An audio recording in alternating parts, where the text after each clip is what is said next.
शोपियानमध्ये 3 दहशतवाद्यांचा खात्मा करण्यात आला।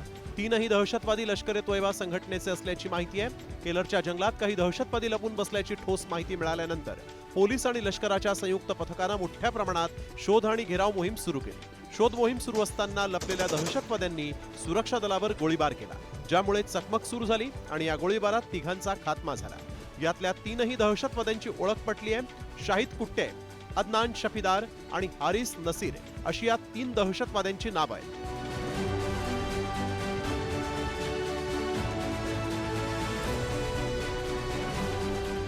शोपियानमधील हिरपोरा इथं भाजप सरपंचाच्या हत्येत शाहिद कुट्टेचा सहभाग होता, तर शोपियानमधील वाची इथं स्थानिक नसलेल्या मजुराच्या हत्येत अदनान शफीदारचा सहभाग असल्याची माहिती मिळते आहे। सुरक्षा यंत्रणांचं सकाळपासूनच शोपियानमध्ये कोम्बिंग ऑपरेशन सुरू करण्यात आलं होतं, त्यावेळेस ही कारवाई झाली आहे।